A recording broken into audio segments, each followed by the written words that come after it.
안녕하세요. SKT T1의 미드라이너 페이커 이상혁입니다.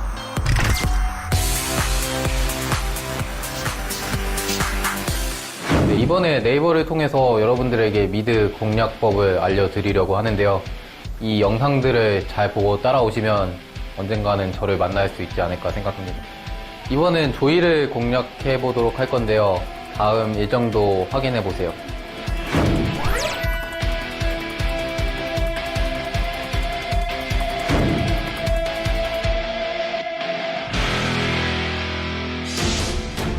조이를 할 때는 일단 이렐리아 같은 챔피언은 좀 그냥 조이를 잡기 쉽기 때문에 이렐리아나 아니면 뭐 피즈 이런 챔피언들이 상당히 어려워서 밴을 해주시는 게 좋은 것 같아요. 네. 그리고 조이를 플레이를 하실 때는 스폰서주분을 점화를 듣는데 상대가 막 CC가 좋다, 베이가나 뭐 라이드 이런 거다 싶으면은 정화도 괜찮고요. 아니면 방어막도 괜찮습니다. 방어막은 상대가 암살이 엄청 강한 챔피언 같은 경우에는 방어막을 들면 잘 안 죽어요. 일단 감전을 찍는 경우는 초보 중반에 힘을 싣기보다는 오히려 중후반에 이제 힘을 실어주는 세팅인데 저는 보통 이렇게 찍고요. 네, 이렇게 찍으면 후반에 굉장히 강력하게 할 수 있습니다.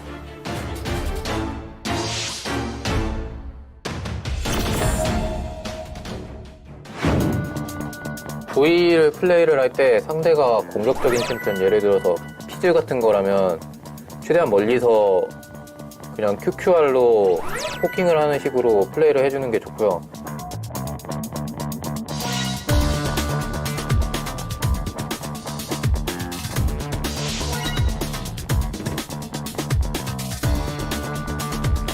만약에 피즈가 궁극기를 조이한테 맞추면 조이가 위험할 수 있기 때문에 최대한 거리를 유지하는 게 중요합니다.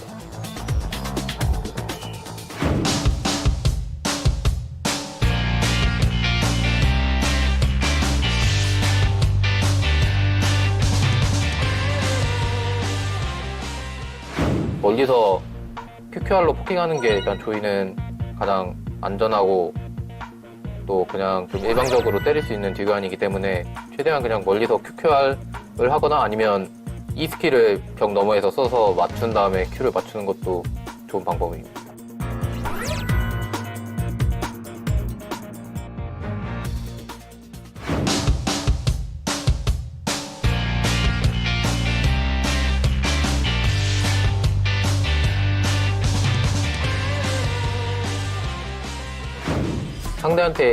상대가 들어올 때 이 스킬을 맞췄다면 좀 딜교환이 좋게 나올 수도 있는데 만약에 점화가 있다면 점화를 쓰면서 좀 킬각이 나올 때가 많거든요. 그래서 자기가 스펠이 남아있다면 상대한테 공격적으로 쓰면 좀 킬각이 자주 나옵니다.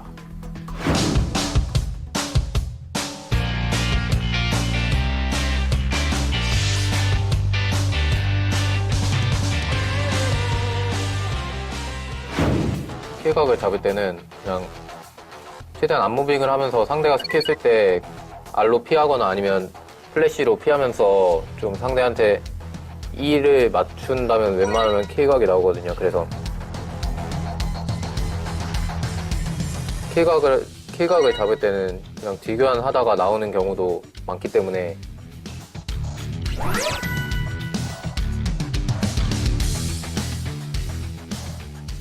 최대한 좀 공격적으로 해보는 것도 괜찮은 방법인 것 같습니다.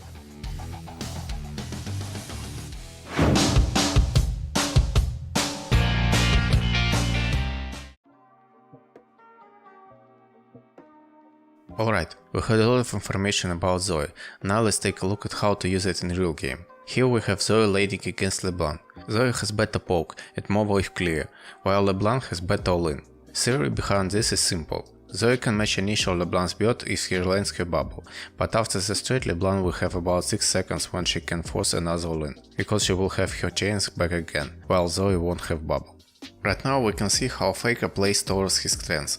He pushes LeBlanc in, so she can force trace and have to focus on farming. Also Faker has Lee Sin against LeBlanc's non-2.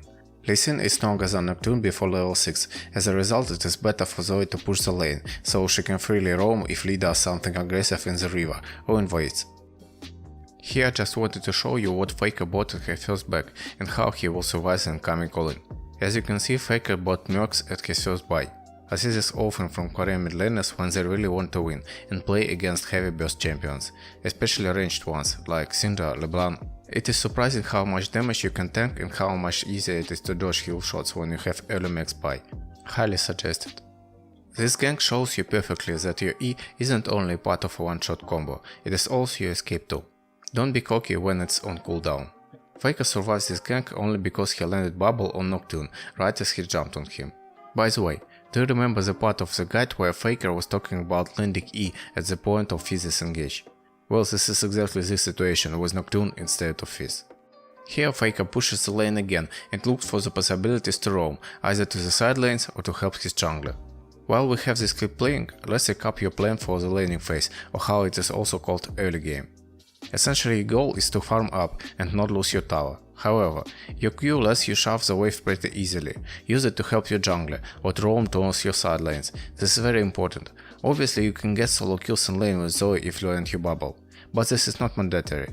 You are not assassin, you can scale without kills. Mid-game starts when one of the towers is getting destroyed. This is a phase where Zoe turns into a little monster that can grow into an unstoppable machine if you do everything right. You aren't good at split pushing, so your goal is to be with the team as much as possible. Join every fight, every skirmish that is happening on the map. If you will be with your team, they will have better chance to win the fight, and this can be translated into dragon or tower damage. By the way, here we can see another tip that was mentioned by Faker in his guide.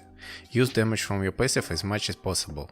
Faker used Q to get 2 passive procs onto the tower, and then used R to get the third proc. Use this when you can hit tower freely during early game or mid game siege. So, your mid game usually looks like this. You get into a side lane, farm the wave so it pushes past the middle part of lane and join your team. If you don't see any waves coming towards your side lane towers, you can stick with the team for a bit. Maybe you will be able to get a bubble onto someone in the jungle, or maybe you will be able to Q poke someone. When another wave arrives to the tower, you move to farm it and then run back to your team. This is a simple pattern that is done by Faker again and again. The only situation where Faker tried to kill the tower if he had full vision around him and his team was nearby. Late game starts when tier 2 towers start to fall down. For you as a Zoe player, nothing really changes. You still want to be with your team and fight a good poke at the opponent or get picks with your bubble somewhere in the jungle. In this situation Faker's team has Baron, so they decide to siege. As you can see, Faker with them, trying to poke someone.